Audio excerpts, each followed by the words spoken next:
ہمت آ گئی ہے مولانا حبیب صاحب, آپ کا پاور سپلائی ہو رہا ہے ماشاءاللہ, ہمت آ رہی ہے. بس کر دوں بھائی, آئندہ کل پہ رکھیں گے انشاءاللہ. جنات کا واقعہ بتا دوں کہ درود پاک پر ہی بتاتا چلو؟ ہاں, نماز کا بتا دوں؟ چلو نماز کا بتا دوں. چلو اللہ آپ کی زبان کو مبارک کرے. لیکن پہلے ارادہ کرو, نماز پڑھیں گے انشاءاللہ. کتنے وقت کی نماز پڑھیں گے؟ پڑھیں گے بھائی 5. اور میری یہ بات سننے کے بعد تو مجھے یقین ہے کہ میرا ہر بھائی, میری ہر بہن, میری ہر ماں انشاءاللہ یہ جوہا پور والے, مجھے پوری امید ہے, بہت امید لے کر آیا ہوں میرے دوستوں, ایک درد دل لے کر آیا کہ جوہا پور کا ہر بھائی نماز پور بن جائے گا انشاءاللہ. ارے بنے گا انشاءاللہ. لیکن میرا ساتھ دو, اس لیے کہ ذرا واقعہ دیر لگے گی, چلے گا نا آپ لوگوں کو؟ بھائی مولانا حبیب صاحب اجازت, آپ کو بھی پرمیشن ہے آج؟ ان کی بیوی بھی ان کو پوچھتی ہوگی کون آنے والا ہے, کہتے ہوں گے قاری احمد علی, تو بیوی بھی سر پکڑتی ہوگی کہ وہ کیوں آتا بھائی. بھائی نماز کا واقعہ سنا دو نا. ہاں لیکن میرا ساتھ دینا میرے دوستوں. اللہ تبارک و تعالیٰ نے ایک نبی, جو سب سے پہلے نبی حضرت آدم, اللہ تبارک و تعالیٰ نے ایک نبی جو سب سے پہلے نبی حضرت آدم کو پیدا کیا نا. میں جلدی بتا دوں, حضرت آدم علیہ السلام پیدا ہوئے, اللہ تبارک و تعالیٰ نے کہاں بھیجا؟ جلدی کہو کہاں بھیجا, زور سے کہو, کہاں بھیجا؟ جنت میں. چلو جنت میں حضرت آدم بھی ہے, جنت میں حضرت حوا بھی, اور اللہ تبارک و تعالیٰ نے کہا کھاؤ کھاؤ پیو, جنت گھومو کھاؤ پیو, لیکن ایک درخت کے قریب مت ہونا. بھائی اللہ نے کہا نا ایک درخت کے قریب, وَلَا تَقْرَبَا هَٰذِهِ الشَّجَرَةَ فَتَكُونَا مِنَ الظَّالِمِينَ. اللہ تبارک و تعالیٰ نے فرمایا آدم و حوا جنت میں کھاتے رہو, پیتے رہو, گھومتے رہو, لیکن ایک دانے کے قریب, ایک دانے کے اوپر ایک بات بتا دو, وہ کتنے دانے تھے جس سے حضرت آدم کو روکا گیا تھا؟ بھئی پورا درخت نہیں تھا. اللہ تعالیٰ نے کہا پوری جنت, ہو کہاں سے کہاں تک جنت. اللہ نے کھا پی. 3 دانے تھے گیہوں کے, چھوٹے چھوٹے گیہوں جیسے. اللہ نے کہا بس یہ 3 دانے مت کھانا. لیکن آدم کو کس نے بھڑکایا؟ شیطان نے. کس نے بھڑکایا؟ اور شیطان بھی بڑا چالو ہے, ڈائریکٹ آدم کو نہیں بھڑکایا, پہلے کس کو بھڑکایا؟ اور بیوی بولے تو آدمی کرے, پہلے کس کو بھڑکایا؟ بیوی. تو بیوی نے کہا کہ کھا لو. تو آدم تو بیچارے گھبراتے تھے, کہا میں نہیں کھاؤں. کتنے دانے تھے؟ تو بیوی نے کہا, بیوی نے سنا, بیوی نے کیا کہا؟ بیوی نے کہا کہ 3 دانے ہیں, ایک کام کرو 2 میں کھا لیتی ہوں, ایک تم کھاؤ. اپنے لیے کتنا رکھا؟ بیوی بڑی چالاک ہوتی نا, کہا میرے لیے ڈبل, میں 2 کھاؤں اور تم. اب کیا کرے, کھا لیا. بیوی نے کتنے کھائے؟ 2. اور آدم نے کتنا کھایا؟ 1. بیوی نے, عورت نے کتنا کھایا؟ ڈبل. مرد نے کتنا کھایا؟ ہاں. تو اللہ تعالیٰ نے بھی فیصلہ کر دیا, آج جب وراثت تقسیم ہوتی ہے تو کہتے ہیں مرد کو ڈبل, عورت کو سنگل.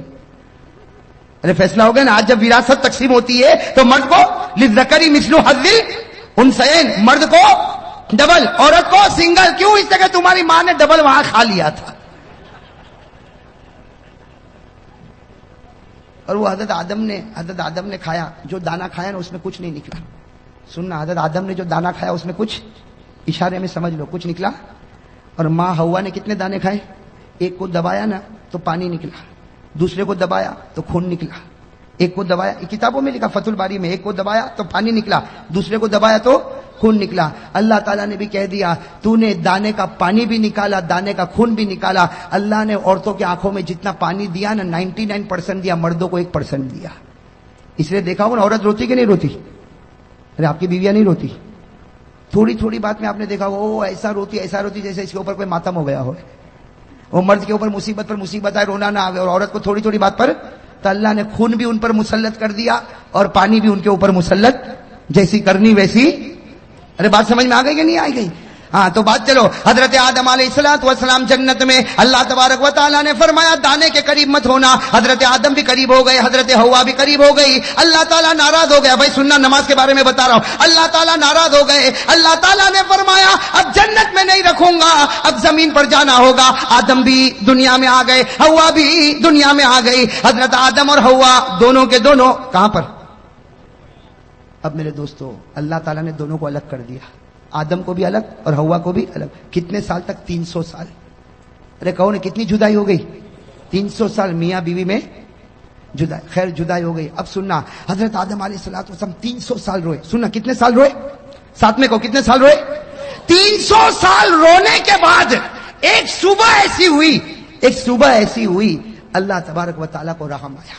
اللہ تبارک و تعالیٰ کو 300 سال رونے کے بعد ایک صبح ایسی ہوئی، بالکل صبح کا وقت، اللہ تبارک و تعالیٰ کو رحم آیا.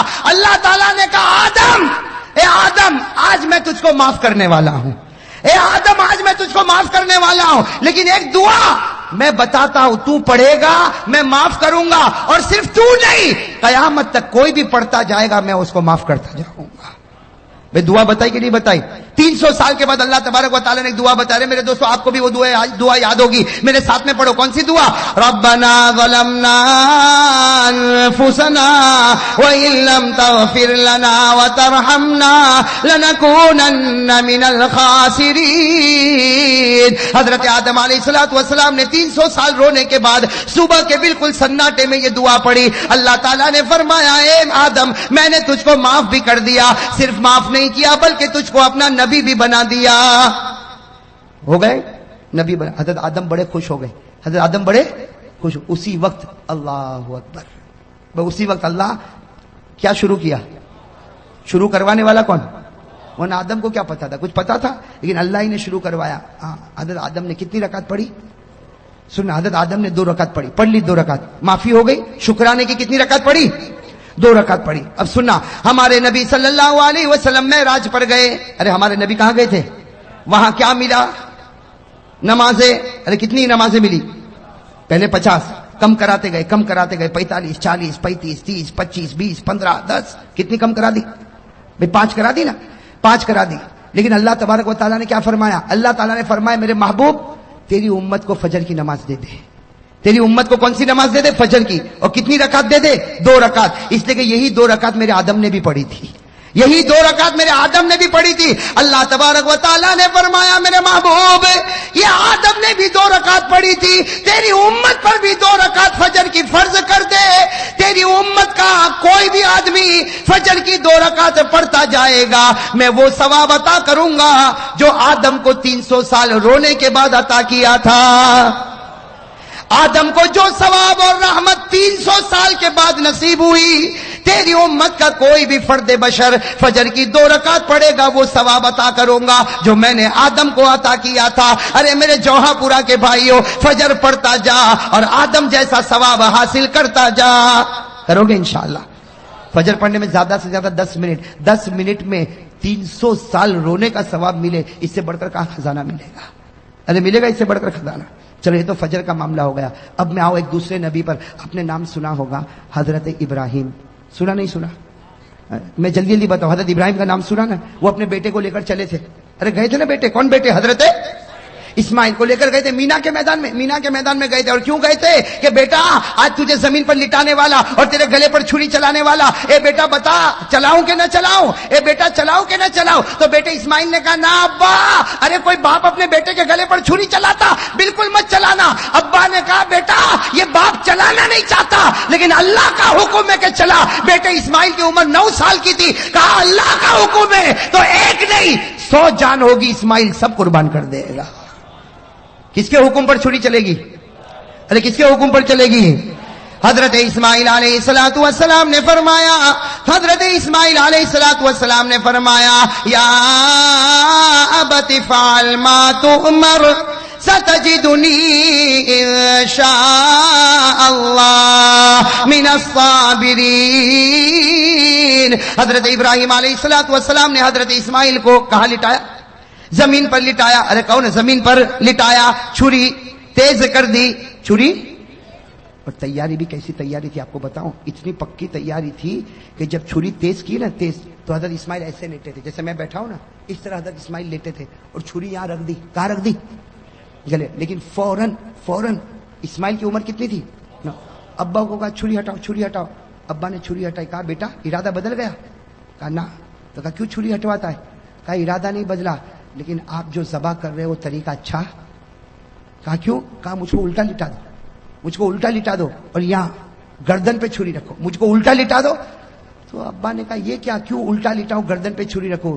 کہا ابا جب تم چھری چلاؤ گے یہ میرا گلا کٹے گا, خون نکلے گا, باپ تو باپ ہے, تم روگے, میرا چہرہ دیکھ کر روگے, میرا چہرہ دیکھ کر روگے. ارے میرا ابا مجھ کو الٹا لٹا دو تاکہ تم چھری چلاتے جاؤ, خون نکلتا جائے, میرا چہرہ نہیں اللہ کا چہرہ تمہارے سامنے ہوگا. قربانی اسی کو کہتے ہیں کہ بندہ کرے اور اللہ دیکھے, درمیان میں کوئی بھی نہ آئے, درمیان میں کوئی بھی. میرے دوستو اتنی پکی تیاری, چھری بھی رکھ دی, الٹا لیٹ گئے, چھری رکھ دی. قرآن کریم نے کہا بات بالکل پکی ہونے والی کہ اللہ تبارک و تعالیٰ نے آسمان پر جبرائیل کو کہا, اے جبرائیل جلدی جانور لے کے جاؤ, میرا ابراہیم اسماعیل پر چھری چلائے. اس سے پہلے جانور پہنچ جانا چاہیے. ابھی تو حضرت ابراہیم چھری چلاتے کہ جبرائیل آئے, اسماعیل کو کھینچا, جانور کو رکھا اور چھری چلی. جب چلی تو حضرت ابراہیم نے دیکھا بیٹے پر نہیں چلی, کس پر چل گئی؟ اور اللہ نے کیا کہا, ابراہیم تو کامیاب ہو گیا. ابراہیم تو, اللہ نے کیا جملہ فرمایا, قد صدقت الرؤيا انا كذلك نجزي المحسنين ان هذا لهو البلاء المبين وفديناه بذبح عظيم وتركنا عليه في الآخرين سلام على ابراہیم. اللہ تبارک و تعالیٰ نے فرمایا ابراہیم تو نے سچ کر دکھایا. میرے دوستو ہمارے نبی معراج پر, بھائی کہو ہمارے نبی. اب سننا, یہاں حضرت ابراہیم علیہ الصلوۃ والسلام نے, اب اسماعیل پر تو چھری نہیں چلی, کس پر چلی؟ تو حضرت ابراہیم خوش ہوں گے کہ نہیں ہوں گے؟ بھائی جب خوش ہو گئے, او ہو بیٹا تو کھڑا ہے, بیٹے کی جان بچ گئی, اور چھری تو چلی تو جانور پر چلی. حضرت ابراہیم اتنے خوش ہو گئے, اللہ اکبر. کہو بھائی اللہ. کتنی رکعت پڑھی؟ ہمارے نبی صلی اللہ علیہ وسلم معراج پر گئے اور حضرت ابراہیم نے جو 4 رکعت پڑھی نا, بالکل ظہر کا وقت تھا. ہمارے آقا محمد رسول اللہ صلی اللہ علیہ وسلم معراج پر گئے, 5 نمازیں ملی. اللہ نے فرمایا فجر کی نماز پڑھنا, تیرا امتی پڑھے گا حضرت آدم کی طرح ثواب عطا کروں گا. اللہ تعالیٰ نے فرمایا میرے نبی تیرے امتیوں کو کہہ دے ظہر کا وقت ہو جائے 4 رکعت نماز پڑھے جیسے میرے ابراہیم نے پڑھی تھی. تیرا امتی 4 رکعت ظہر پڑھ کے مسجد سے نکلتا جائے گا, میں وہ ثواب عطا کروں گا جو ایک باپ کے بیٹے کی قربانی پر ثواب ملتا ہے. حضرت ابراہیم کو جو ثواب ملا اپنے بیٹے کے گلے پر چھری رکھنے کا, ظہر پڑھنے والے ہر امتی کو حضرت ابراہیم کی طرح ثواب عطا کروں گا. یہ ظہر پڑھ کے نکلتا ہوگا اور میں لکھتا رہوں گا یہ وہ شخص ہے جس نے اپنی اولاد کو میرے راستے میں قربان کر دیا ہے. میں تو فجر پڑھے تو آدم جیسا ثواب, ظہر پڑھے تو ابراہیم کی قربانی جیسا ثواب. چلو آگے, سن رہے ہو نا. ایک اور نبی گزرے, ان کا واقعہ سنو گے تو عقل حیران ہو جاتی. حضرت عزیر. کون؟ حضرت عزیر. یاد رہے گا انشاءاللہ, بہت سو کے نام بھی ہوتے ہیں ماشاءاللہ, بڑا پیارا نام ہے عزیر. ایک نبی گزرے حضرت, وہ ایک وادی میں چل رہے, ایک جنگل میں چل رہے. چلتے چلتے ان کو خیال آیا, بھائی اتنا خیال آیا کہ اللہ تو ہم کو مار دے گا, ہم قبر میں چلے جائیں گے, ہم ہڈی بن جائیں گے, سڑ جائیں گے, گل جائیں گے. اللہ تو پھر واپس کیسے پیدا کرے گا؟ اللہ تو واپس کیسے؟ کس کو خیال آیا؟ حضرت, حالانکہ تھے کون؟ نبی تھے, لیکن خیال آیا, بس ایک خیال آیا کہ اللہ تو مار دے گا, ہم سڑ جائیں گے, گل جائیں گے, مٹی ہو جائیں گے, ارے ہمارا وجود ختم ہو جائے گا, اللہ پھر واپس ہم کو کیسے پیدا کرے گا؟ بس نبی کے دل و دماغ میں یہ خیال آیا کہ قرآن کریم میں لکھا اللہ تعالیٰ نے موت دے دی اسی وادی میں. کس کو؟ حضرت, موت دے دی. چلو حضرت عزیر علیہ الصلوۃ والسلام کا 20 سال ہو گیا کہ نہیں ہو گیا؟ موت دینے والا کون اور زندہ کرنے والا کون؟ اللہ نے 100 سال کے بعد پھر زندہ کیا. کتنے سال کے بعد؟ اللہ نے فرمایا فَأَمَاتَهُ اللَّهُ مِئَةَ عَامٍ ثُمَّ بَعَثَ. اللہ نے 100 سال کے بعد کس کو زندہ کیا؟ حضرت عزیر کو. اب حضرت عزیر کتنے سال کے بعد زندہ ہوئے؟ ارے بتاؤ, 100 ایئرز میں, پوری سینچری میں دنیا بدل جائے گی کہ نہیں بدل جائے گی؟ اب حضرت عزیر اٹھے, ابھی تو آنکھ کو ملا, بھائی 100 سال کے بعد اٹھے, یوں آنکھوں کو ملتے تو اللہ تعالیٰ نے کہا کم لبست, اے عزیر کتنی دیر کے بعد اٹھا؟ کتنی دیر کے بعد؟ تو حضرت عزیر نے کیا کہا؟ لبست یومن او بعد یوم. ایسا لگتا ہے کہ 24 گھنٹے یا 12 گھنٹے کے بعد اٹھاؤں. بھائی حضرت عزیر نے کیا کہا؟ ایسا لگتا ہے کہ ابھی تو سویا تھا لیکن تھوڑا لمبا سو گیا, 24 گھنٹے سو گیا کہ 12 گھنٹے سویا کہ اس سے کم سویا. اللہ تبارک و تعالیٰ نے کہا نہ 24 نہ 12 نہ اس سے کم, 100 سال کے بعد تو اٹھا ہے. کتنے سال کے بعد اٹھا ہے؟ اور اللہ نے کہا جا دیکھ باہر نکل تو معلوم ہوگا. حضرت عزیر علیہ الصلوۃ والسلام 2-4 گلی میں گئے, سمجھ گئے یہاں تو کوئی پہچانتا, ارے کوئی پہچانتا نہ, میرا گھر نہ میرا در, کچھ بھی نہیں. 100 سال گزر گئے. بس حضرت عزیر علیہ الصلوۃ والسلام نے کیا کہا, اللہ میں سمجھ گیا, 100 سال سلانے کے بعد مجھے زندہ کیا, میں سمجھ گیا اللہ, میں سمجھ گیا تو کسی کو بھی مار سکتا ہے اور کتنے ہی سالوں کے بعد تو جلا بھی سکتا ہے. بھئی یہ کرنے والا کون؟ بھئی یہ کرنے والا کون؟ تو اللہ تعالیٰ نے کیا فرمایا؟ اللہ نے فرمایا عزیر یہ بات پہلے سمجھ گیا ہوتا تو اچھا ہوتا, اس لیے کہ جو خدا پہلی مرتبہ پیدا کر سکتا کیا وہ دوسری مرتبہ پیدا نہیں کر سکتا؟ ارے کر سکتا کہ نہیں کر سکتا؟ خیر میرے دوستو, یہ جو واقعہ ہوا نا, یہ عصر کا وقت تھا. کون سا وقت تھا؟ یہ چلے جانا اور اس کے بعد میں اٹھنا, یہ سب وقت کون سا تھا؟ ہمارے نبی صلی اللہ علیہ وسلم جب معراج پر گئے, فجر کی نماز بھی مل گئی, ظہر کی نماز بھی مل گئی. اللہ تبارک و تعالیٰ نے کہا اے میرے نبی تو میرا محبوب ہے, میں تجھ کو ایک عصر کی نماز دیتا. کون سی نماز دیتا؟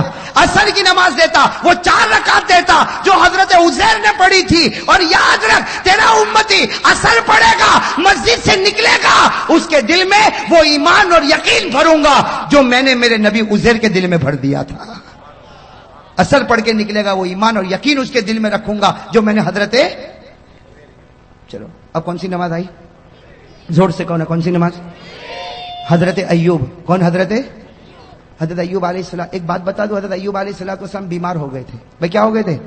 بیمار, بدن میں پھوڑے پھنسی. حضرت ایوب علیہ السلام بہت بیمار ہوئے, بہت بیمار ہوئے بھائی, بہت بیمار ہوئے. اور ایک بات سننا, ایک مرتبہ یہ قرآن کریم میں لکھا, میں تفصیل میں نہیں جاتا, ایک مرتبہ بیوی کے ساتھ کچھ معاملہ, کچھ جھگڑا ہو گیا. اللہ تبارک و تعالیٰ کو پسند, ارے کون اللہ تعالیٰ کو پسند نہیں آیا. اللہ تعالیٰ نے کہا ایوب میں تجھ سے ناراض ہو گیا. اللہ نبی کو کہے ناراض ہو گیا تو بتاؤ نبی کا دل تڑپے گا کہ نہیں تڑپے گا؟ اب حضرت ایوب روئے, اس کے بیوی کے ساتھ ایک معاملہ ہو گیا اور اللہ تعالیٰ ناراض ہو گئے. اللہ تعالیٰ نے کہا ایوب میں تجھ سے ناراض ہو گیا. حضرت ایوب روئے روئے روئے روئے, اتنا روئے کہ قرآن کریم نے کہا کہ رونے والے روتے ہیں لیکن ایوب جیسا رونے والا کوئی نہیں ہوگا. ارے قرآن نے کہا کہ نہیں کہا وَاذْكُرْ عَبْدَنَا ایوب؟ اسی میں اللہ نے آگے فرمایا نعم العبد انہ اواب. اللہ تعالیٰ نے فرمایا کہ میرا بندہ ایوب ایسا رونے والا کہ ان کا رونا دیکھ کر اللہ نے کہا جا ایوب میں تجھ سے راضی ہو گیا. ایوب میں تجھ سے. اب جیسے حضرت ایوب کو معلوم ہوا کہ اللہ راضی ہو گئے, اللہ اور کتنی رکعت کا ارادہ کیا نا, کتنی رکعت کا, لیکن وہ رونا بند ہی نہیں ہو رہا. پہلی رکعت میں بھی رو رہے, دوسری رکعت میں بھی رو رہے, تیسری رکعت میں بھی رو رہے, چوتھی رکعت میں اٹھنے گئے تو زمین پر گر پڑے. بھائی چوتھی رکعت پر اٹھنے گئے تو زمین پر گر پڑے, کوشش کر رہے اٹھنے کی. اللہ نے کہا بس ایوب یہ 3 رکعت پڑھ لے, ثواب میں تجھ کو 4 کا دینے والا لیکن 3 ہی پڑھ لے. بس ہمارے نبی صلی اللہ علیہ وسلم معراج پر گئے, فجر مل گئی, ظہر مل گئی, عصر مل گئی. اللہ تعالیٰ نے کہا جب سورج غروب ہو تیری امت کو کہنا کہ 3 پڑھے. نبی نے کہا 4 کا نہیں پڑھے گا 3. جب ایوب کو 3 پہ 4 دوں گا تیری امت کو بھی 3 پہ 4 دوں گا, تیری امت کو بھی 3 پہ 4, تیری امت کو کہنا 3. اور حضرت ایوب روتے تھے, جلدی 3 رکعت پڑھی. اللہ نے کہا میرے نبی مغرب کی نماز میں چھوٹی صورت ہوگی, 3 رکعت پڑھنا, لیکن یاد رکھنا ایوب کے رونے پر جو ایوب کو انعام دیا تھا تیری امت کو مغرب پر وہ انعام میں دے کے رہوں گا. اب کون سی نماز رہ گئی؟ اب ہمارے نبی کہاں پر ہے؟ کیا کہا؟ کہہ دو سبحان اللہ. ہمارے آقا محمد رسول اللہ صلی اللہ علیہ وسلم معراج پر آنکھوں میں آنسو آ گئے. فرمایا اللہ تو میری امت سے کتنا پیار کرتا, اگر میری امت فجر پڑھے تو آدم جیسا ثواب دے گا, ظہر پڑھے تو ابراہیم کی قربانی جیسا ثواب دے گا, عصر پڑھے تو عزیر کا ایمان جیسا ایمان عطا کرے گا, مغرب پڑھے تو ایوب کے رونے کا ثواب دے گا. اللہ تو کتنا پیارا. اللہ نے فرمایا تیری امت سے میں محبت کرتا ہوں, تیرے صدقے محبت کرتا ہوں, تیری امت سے محبت کرتا ہوں, لیکن کس کی وجہ سے کرتا ہوں؟ چونکہ تیرا امتی ہے, اس لیے نبی جیسا ثواب دوں گا. فجر پڑھ آدم جیسا ثواب لے جا, ظہر پڑھ ابراہیم جیسا ثواب لے جا, عصر پڑھ عزیر جیسا ثواب لے جا, مغرب پڑھ ایوب جیسا ثواب لے جا. ہمارے نبی صلی اللہ علیہ وسلم نے فرمایا تو نے میری امت کو 4 نماز دی اور 4 نمازوں میں نبی کا واقعہ بتایا, ایک نماز میری طرف سے بھی تو دے دے. نبی نے معراج پر کہا اللہ ایک نماز میری طرف سے بھی. اللہ نے کہا پانچویں عشاء کی نماز وہ نماز ہے جو تو پڑھے گا تیرا امتی پڑھے گا. اس سے پہلے جتنے نبی آئے جتنی قوم آئی کسی نے بھی عشاء نہیں پڑھی, کسی نے بھی عشاء, حدیث میں لکھا جتنے نبی آئے جتنے لوگ آئے کبھی کسی نے عشاء نہیں پڑھی. ارے میرے دوستو کوئی نبی نے عشاء نہیں پڑھی, کوئی امت نے عشاء نہیں پڑھی. اللہ نے معراج پر کہا یہ نماز صرف تو پڑھے گا, تیرا امت ہی پڑھے گا. اور یاد رکھ فجر پڑھے تو آدم ملے, ظہر پڑھے تو ابراہیم ملے, عصر پڑھے تو عزیر ملے, مغرب پڑھے تو ایوب ملے. ارے تیری امت کو کہ عشاء پڑھے تو ہاتھ پکڑ کے محمد ملے گا اور ہاتھ پکڑ کے امتی کو جنت میں پہنچائے گا. عشاء میں کون ملتا؟ اور اسی لیے لکھا ہے کہ سب سے بھاری نماز عشاء کی معلوم ہوتی ہے. ارے ہوتی کہ نہیں ہوتی؟ عشاء جتنی چھٹتی ہے نا کوئی نماز نہیں چھٹتی. کیوں؟ اس لیے کہ اس کا ثواب بہت بھاری. شیطان کہتا ہے آدم کا ثواب لے جا, ابراہیم کا لے جا, عزیر کا لے جا, اور مغرب میں تو سب کو لاتا, ایوب کا لے جا. لیکن عشاء میں کہتا نہیں, T V serial, T V programme, 2020 cricket کی میچ, عشاء میں آنا نہیں. شیطان کہتا ہے عشاء میں آنا نہیں, اس لیے کہ آئے گا دوسری نمازوں میں, آئے گا دوسرے نبیوں کا ثواب لے جائے گا. عشاء میں آئے گا تو محمد کو لے کر چلا جائے گا. بھائی کسی نبی نے عشاء کی نماز پڑھی؟ کسی قوم نے پڑھی؟ صرف ہمارے نبی صلی اللہ علیہ وسلم. تو میرے دوستو اب بتاؤ, اب 5 وقت کی نماز پڑھو گے نہیں پڑھو گے؟ دیکھو ثواب ہے, رحمت ہے, برکت ہے, مغفرت ہے, لیکن اس سے بڑھ کر کیا ثواب ملے گا کہ فجر پڑھ کے نکلتا ہوگا اور ہمارا نبی فخر کرتا ہوگا, اے آدم تجھے 300 سال پر جو ملا میرے امتی کو 10 منٹ میں ملا. ارے ہوگا کہ نہیں؟ ظہر پڑھ کے نکلے گا, ہمارے نبی قبر میں فخر کرتے ہوں گے ابراہیم اسماعیل کو لٹا دیا تھا, چھری چلانے والا تھا. ارے میرا امتی کو دیکھ 4 رکعت ظہر پڑھ کے آیا, وہ ثواب لے کے جا رہا جو تو لے کر گیا تھا. میرے دوستو ہمارے نبی عصر میں فخر کریں گے, مغرب میں فخر کریں گے, اور جب ہم عشاء پڑھتے ہوں گے تو نبی کیا کہتا ہوگا؟ نبی قبر مبارک سے کہتا ہوگا میرا امتی عشاء پڑھ لیا, فکر مت کر میں تیرا بن گیا, تو میرا بن گیا. میرے دوستو یہی بات میں نے سورت میں بتائی. 50 سے زیادہ لوگوں نے مجھ سے کہا تھا, 50 سے کم یا زیادہ, اتنا میں آپ کو بتاتا ہوں کہ مولانا اس واقعے کے بعد تو ہم نے طے کر لیا اگر 10 منٹ میں آدم کا ثواب ملتا ہو, 10 منٹ میں ابراہیم کی قربانی ملتی ہو, 10 منٹ میں عزیر کا ایمان ملتا ہو, 10 منٹ میں ایوب کا رونا ملتا ہو, اور 10 منٹ میں محمد کا دامن ملتا ہو, بھائی کوئی چھوڑے گا؟ او میرے جوہا پورا کے بھائیو, کوئی چھوڑے گا؟ تو چلو ہاتھ اوپر کر دو بھائی, ماشاءاللہ. اسی بات پر ہاتھ اوپر کرو اور کہو انشاءاللہ, زور سے کہو انشاءاللہ.